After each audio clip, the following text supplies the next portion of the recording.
Welcome to my classroom চ্যানেলে তোমাদের সবাইকে স্বাগত। আজ আমরা পড়ব class 7 lesson 11 the axe. Class 7-এ যত গল্প আছে এটা আমার সবচেয়ে প্রিয় গল্প। আশা করি গল্পটা তোমাদেরও ভালো লাগবে। দ্য এক্স অর্থাৎ কুঠারটি, লেখক আর কে নারায়ণ, রেসিপুরম কৃষ্ণস্বামী আয়ার নারায়ণ, জন্ম 1906, মৃত্যু 2001। 1906 সালে জন্ম, 2001 সালে মৃত্যু। Was one of the foremost Indian writers in English. তিনি ছিলেন যে সমস্ত ভারতীয় ইংরেজি ভাষায় সাহিত্য রচনা করার স্পর্ধা দেখিয়েছিলেন এবং যাদের উপন্যাস, যাদের ছোট গল্প, যাদের লেখা দেশে বিদেশে সমাদৃত, তাদের মধ্যে অগ্রগণ্য লেখক হচ্ছেন রসিপুরম কৃষ্ণস্বামী আয়ার নারায়ণস্বামী, সংক্ষেপে আর কে নারায়ণ। হি রোট মেনি শর্ট স্টোরিজ। তিনি অনেক ছোট গল্প লিখেছেন অ্যান্ড নোভেলস এবং উপন্যাস। এছাড়াও তিনি রামায়ণ মহাভারতকে ইংরেজি ভাষায় অনুবাদ করে বিশ্বের দরবারে পৌঁছে দিয়েছেন। তার অনেক ভ্রমণ কাহিনী রয়েছে।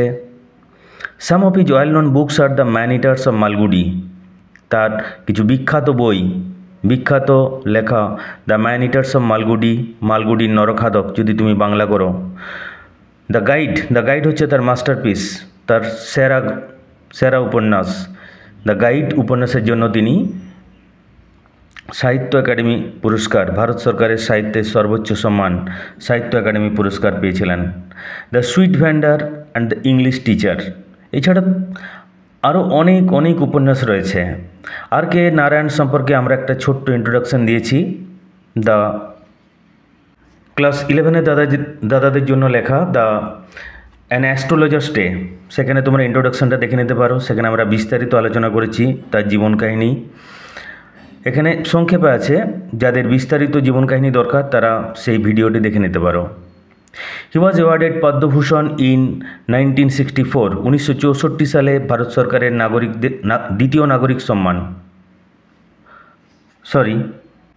তৃতীয় নাগরিক সম্মান। সর্বোচ্চ নাগরিক সম্মান হচ্ছে ভারতরত্ন, তার পরের স্থান দ্বিতীয় নাগরিক সম্মান পদ্মবিভূষণ, তৃতীয় পদ্মভূষণ, চতুর্থ পদ্মশ্রী। 1964 সালে তিনি পদ্মভূষণ, তৃতীয় সর্বোচ্চ নাগরিক সম্মানে ভূষিত হন। The present text is an edited version of his short story the x. বর্তমান যে গল্পটা আমরা পড়তে চলেছি এটা দ্য এক্স নামে তার একটা ছোট গল্প ছিল, সেখান থেকে খানিকটা কাটছাট করে নেওয়া হয়েছে। দ্য এক্স অতি সুন্দর, খুব সুন্দর একটি ছোট গল্প।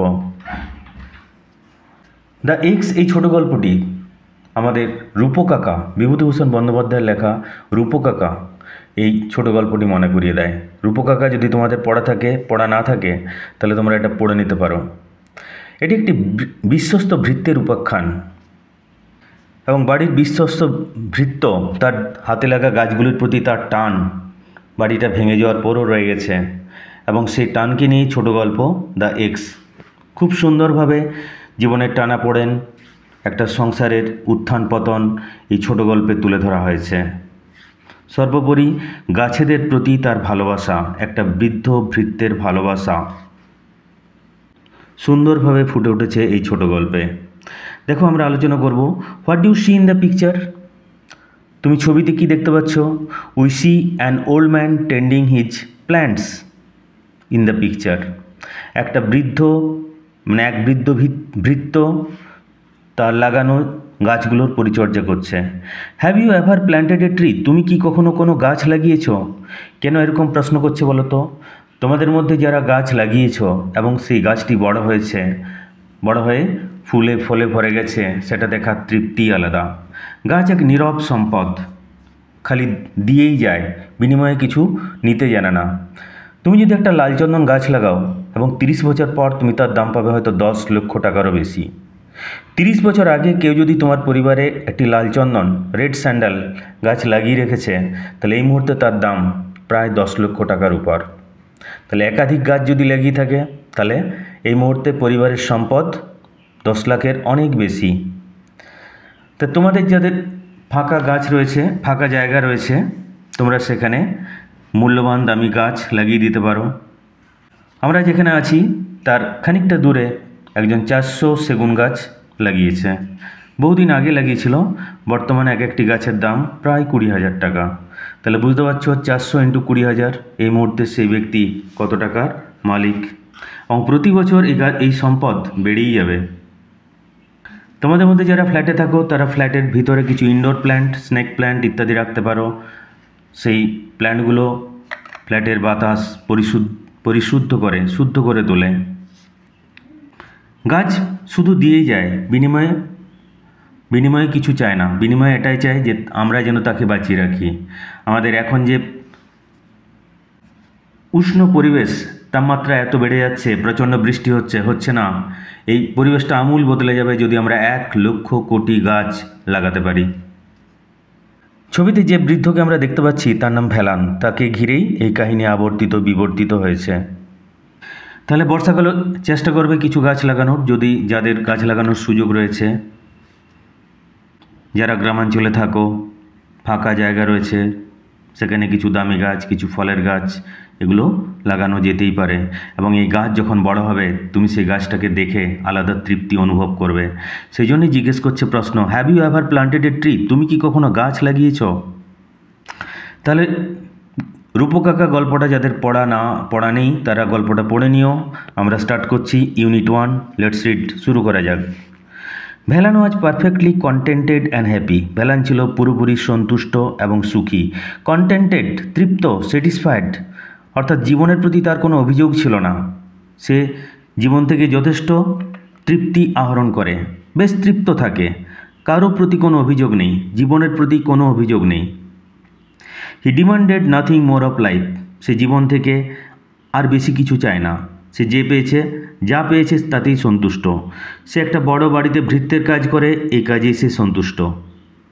যদি আমাদের উপনিষদের সংজ্ঞা দেখো, ধনীর সংজ্ঞা, যে ধনীকে, তাহলে বর্তমানে যারা ধনকুবের তাদেরকে কিন্তু ধনী বলা যাবে না, সেই অর্থে ভ্যালানকেই ধনী বলা যাবে। যাদের আর কোনো চাহিদা নেই, যারা তৃপ্ত জীবনযাপন করে, ধন সম্পদের কোনো চাহিদা নেই, জীবনের প্রতি কোনো অভিযোগ নেই, তারাই ধনী। সে অর্থে ভ্যালান একজন ধনী মানুষ।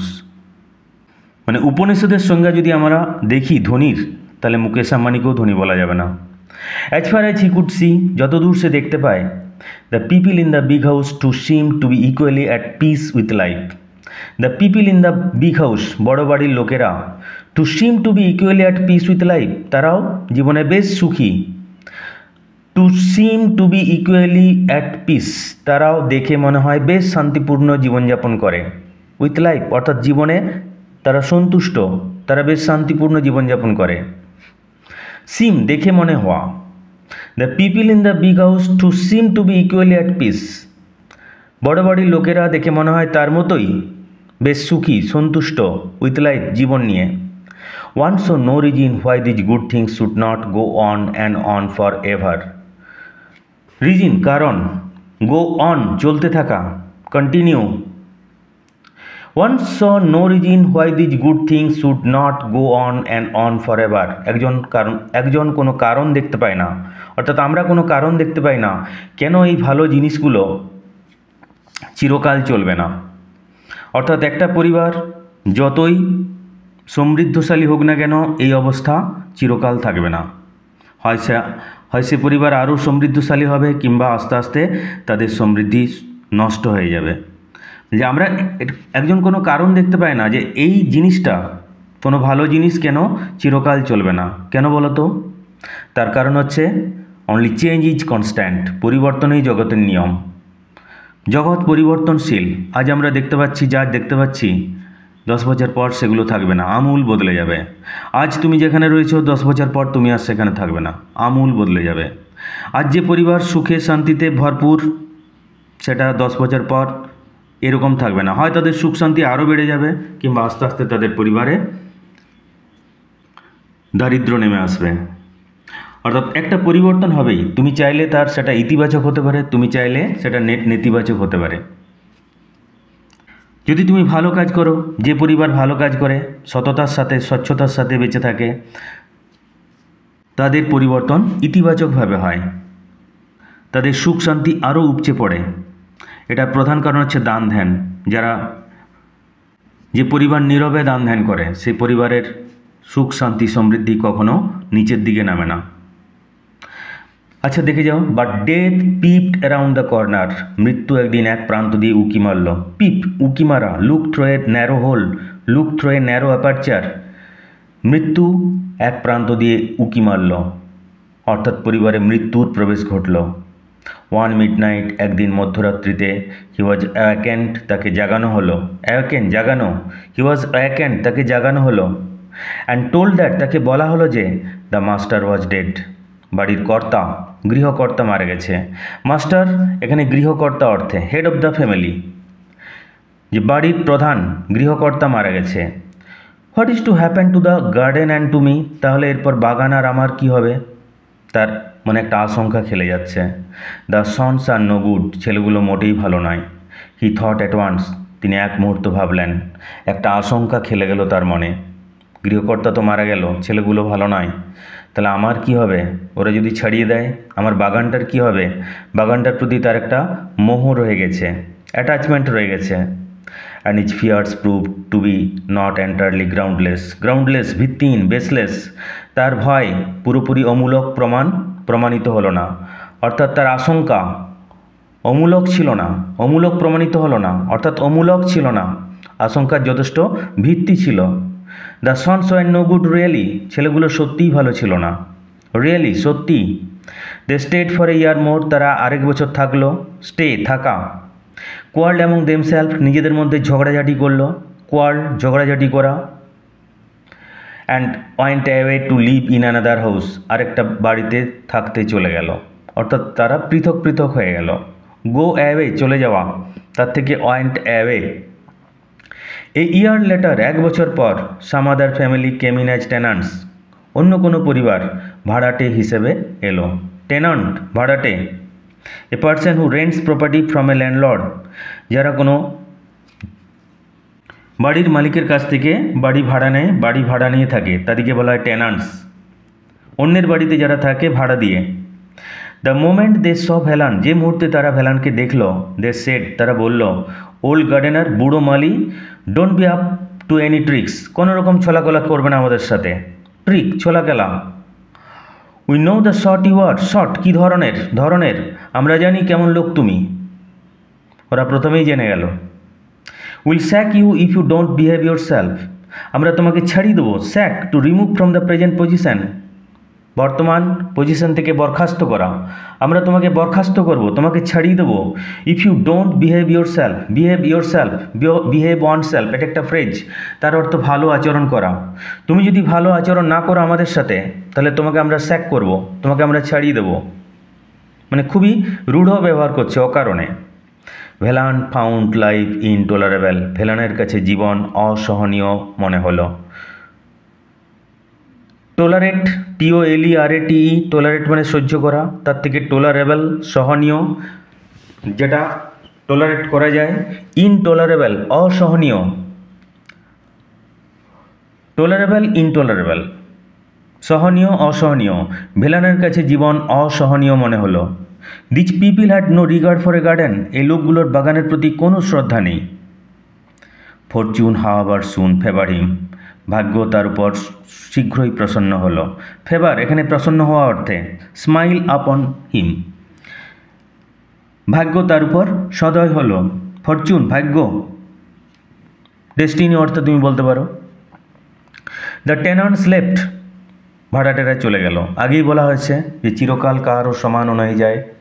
12টা সূর্য মাথার উপর 12টার সময় থাকবে, রাতের বেলায় তোমার ছায়া পর্যন্ত তোমার সাথে থাকবে না।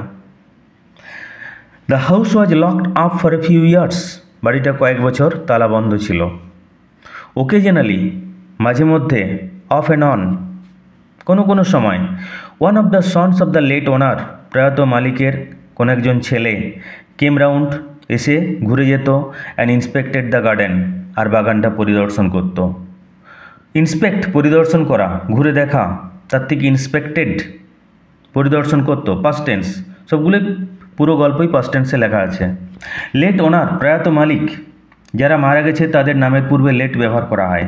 ওনার, ওন থেকে আসছে ওনার, ওন কোনো কিছুর মালিকানা থাকা, তার থেকে ওনার মালিক।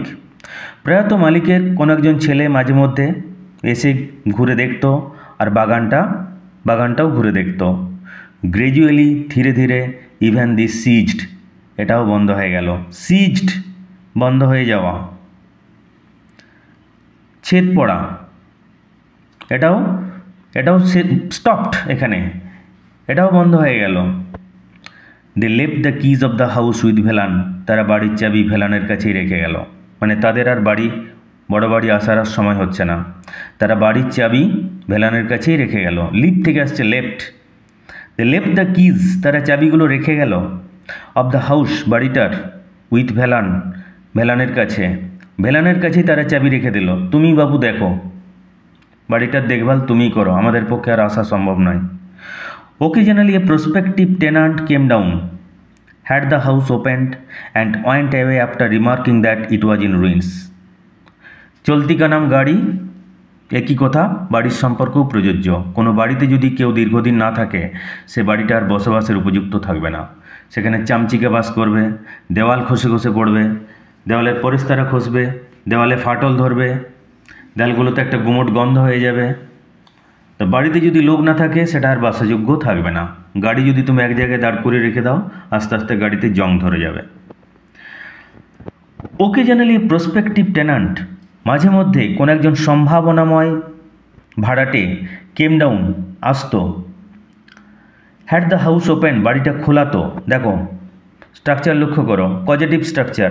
হ্যাড দ্য হাউস ওপেন্ড, বাড়িটা খোলাতো, অর্থাৎ ভেলানকে দিয়ে খোলাতো, যে রুমগুলো খোলো আমরা দেখব। অ্যান্ড ওয়েন্ট অ্যাওয়ে, তারপরে চলে যেত। আফটার রিমার্কিং দ্যাট, এই মন্তব্য করে, ইট ওয়াজ ইন রুইন্স, যে বাড়িটা অবস্থা ধ্বংসপ্রাপ্ত। রুইন্স, ধ্বংসপ্রাপ্ত। মাঝে মধ্যে কোনো একজন সম্ভাবনাময় ভাড়াটে আসতো, বাড়িটা খোলাতো, তারপর এই মন্তব্য করে চলে যেত যে বাড়িটা ধ্বংসপ্রাপ্ত। এই ইয়ার লেটার, এক বছর পর, অ্যানাদার টেনান্ট কেম, আরেকটা ভাড়াটে এলেন। অ্যান্ড দেন অ্যানাদার, তারপরে আরেকজন। অ্যান্ড দেন থার্ড, তারপরে তৃতীয় জন। No one remained for more than a few month, কেউই কয়েক মাসের বেশি আর থাকলেন না। রিমেন, থাকা। And then the house acquired the reputation of being haunted, তারপরে বাড়িটা ভুতুড়ে বাড়ির শিরোপা পেয়ে গেল। অ্যাকোয়ার্ড, অর্জন করলো, অ্যাচিভড, গেন্ড, বাড়িটা পেল। The reputation of being haunted, believe to be visited by ghost, যেখানে বিশ্বাস করা হয় যে ভূতেরা যাতায়াত করে, ভূতেরা বাস করে, সেরকম একটা ভুতুড়ে বাড়ির শিরোপা পেয়ে গেল। রেপুটেশন এখানে শিরোপা অর্থে, সেরকম একটা ভুতুড়ে বাড়ির শিরোপা পেয়ে গেল এই বাড়িটা। মানে এত বড় বাড়ি, যেখানে কলকল করতো, এত লোকজন থাকতো, সেই বাড়িটা ভুতুড়ে বাড়ি হয়ে গেল। Even the owners drop the practice of coming and sing the house, এমনকি বাড়ির মালিকেরা ড্রপড, ছেড়ে দিল, stop, ceased the practice of coming and sing the house, এই বাড়িটাতে আসার, বাড়িটাকে দেখার যে অভ্যাস, সেটাও ছেড়ে দিল। আর কেউ আসতো না, শুধুমাত্র ভেলানেই থাকতো। Velan was very nearly the master of the house now, এখন ভেলান এই বাড়িটার প্রায় গৃহকর্তা হয়ে উঠল। মাস্টার, মালিক, গৃহকর্তা, এই অর্থে ভেলান প্রায় বাড়িটার গৃহকর্তা হয়ে উঠল, মালিক হয়ে উঠল। The keys were with him, বাড়ির চাবি তার কাছেই থাকতো। He was also growing old, তিনি আরও বুড়িয়ে যাচ্ছিলেন, আরও বৃদ্ধ হচ্ছিলেন। গ্রো ওল্ড, বৃদ্ধ হওয়া, বুড়ি যাওয়া, এই অর্থে। হোয়েন দ্য মুড সিজড হিম, যখন তার মনে হতো, দেখো তার ইংরেজি কি, হোয়েন দ্য মুড সিজড হিম, যখন তার মনে হতো, অ্যাবাউট ওয়ান্স এ ইয়ার, বছরে একবার, হি ওপেন দ্য হাউস, তিনি বাড়িটা খুলতেন। And had the floor swept, মেঝেটা ঝাড় দেওয়া করাতেন। হয়তো তার পক্ষে সম্ভব হতো না, কাউকে দিয়ে করাতেন। পজিটিভ স্ট্রাকচার, কাউকে দিয়ে করানো। স্ট্রাকচার লক্ষ্য করো, had the floor swept, sweep থেকে আসছে সোয়েপ্ট, সুইপ, ঝাড় দেওয়া, বাড়িটাতে ঝাড় দেওয়া করাতেন। অ্যান্ড স্ক্রাবড, ঘষা মাজা করাতেন। ক্লিনড বাই হার্ড রাবিং, ঘষে ঘষা মাজা করা। মেঝেতে হয়তো পুরু ধুলো জমে গেছিল, সেগুলোকে ঘষা করাতেন। But gradually he gave up this practice, ধীরে ধীরে তিনি এই অভ্যাসটা ছেড়ে দিলেন। অর্থাৎ তিনিও আর বাড়িটা খুলতেন না, আর বাড়িটা ঘষা মাজা করতেন না, যা হচ্ছে হোক, আর আমার পক্ষে সম্ভব নয়, এরকম মনোভাব। He was too old to bother about this things. তিনি এত বৃদ্ধ হয়ে গেছেন যে এই ব্যাপারগুলো নিয়ে তিনি আর মাথা ঘামাতে পারতেন না। বদার অ্যাবাউট, মাথা ঘামানো। ইয়ার্স অ্যান্ড ইয়ার্স পাস্ট, বছরের পর বছর পেরিয়ে গেল। উইদাউট এনি চেঞ্জ, কোনো পরিবর্তন এলো না। অর্থাৎ আর কেউ আসতো না বাড়িতে, বাড়িটা তালাবন্ধ রয়ে গেল। ভ্যালান বাড়ির প্রায় গৃহকর্তা, চাবি তার কাছেই থাকতো। It came to be known as the ghost house, এটা ভুতুড়ে বাড়ি হিসেবে পরিচিত হয়ে গেল। সবাই জেনে গেল এটা ভুতুড়ে বাড়ি। অ্যান্ড পিপিল অ্যাভয়েডেড ইট, লোকেরা এটা এড়িয়ে যেত। অ্যাভয়েড, এড়িয়ে যাওয়া। লোকেরা এই বাড়িটা এড়িয়ে যেত। Velan found nothing to grumble about in this state of affairs, এইরকম পরিস্থিতিতে, in this state of affairs, এইরকম পরিস্থিতিতে Velan found nothing to grumble, grumble complain, অসন্তুষ্টি প্রকাশ করা, অভিযোগ জানানো। এরকম পরিস্থিতিতে ভ্যালান অভিযোগ জানানোর কিছু পেল না, অসন্তুষ্টি প্রকাশ করার কিছু পেল না। অর্থাৎ ভ্যালান কিন্তু পুরোপুরি তৃপ্ত, পুরোপুরি সন্তুষ্ট। তার কোনো অভিযোগ নেই যে কেউ বাড়িটা দেখছে না, তার কোনো অভিযোগ নেই। ইট সুটেড হিম এক্সেলেন্টলি, এটা তাকে চমৎকার মানিয়ে নিল। মানে পুরো পরিস্থিতিতে ভ্যালান নিজেকে চমৎকার মানিয়ে নিল। কারো বিরুদ্ধে তার কোনো অভিযোগ নেই, কারো বিরুদ্ধে তার কোনো অসন্তুষ্টি নেই। সে চুপচাপ থাকে, জীবনকে মানিয়ে নিয়েছে, পুরোপুরি সন্তুষ্ট। এরপর আসল গল্প শুরু হবে ইউনিট 2-তে। আশা করি তোমরা এটা বুঝতে পেরেছো। দেখো জটিল ওয়ার্ডগুলো আমরা আবার আলোচনা করে নিই। কন্টেন্টেড, তৃপ্ত, স্যাটিসফাইড। পিপ, উকি মারা। Look through a narrow hole, narrow aperture. Groundless, ভিত্তিহীন। এন্টায়ারলি গ্রাউন্ডলেস, পুরোপুরি ভিত্তিহীন। ফিয়ার, ভয়। রিয়েলি, সত্যি সত্যি। টেনান্টস, ভাড়াটে। গার্ডেনার, মালি। স্যাক, ছাড়িয়ে দেওয়া, বরখাস্ত করা। Two remove from the present position. Behave yourself, এটা হচ্ছে একটা ফ্রেজ, তার অর্থ ভালো আচরণ করো। রিগার্ড, শ্রদ্ধা। অ্যাকোয়ার্ড, গেন, অর্জন করা। হান্টেড, ভুতুড়ে। রেপুটেশন অফ বিং হান্টেড, ভুতুড়ে বাড়ির শিরোপা। ড্রপ, ছেড়ে দেওয়া। ড্রপ দ্য প্র্যাকটিস, অভ্যাসটা ছেড়ে দিল। মাস্টার, এখানে গৃহকর্তা। স্ক্রাব, ঘষা মাজা। হোয়েন দ্য মুড সিজড হিম, যখন তার মনে হতো, যখন তার খেয়াল হতো, যখন তার মনে হতো। গ্রাম্বেল, অসন্তুষ্টি প্রকাশ করা, কমপ্লেন এই অর্থে। ঘোস্ট, ভূত। শুট, মানিয়ে নেওয়া, SUIT। এক্সেলেন্টলি, চমৎকারভাবে। ওকে, দ্যাটস অল ফর টুডে। আসল গল্প ইউনিট 2-তে শুরু হচ্ছে। আমরা এরপরে ইউনিট 2 দেখব। Thank you all.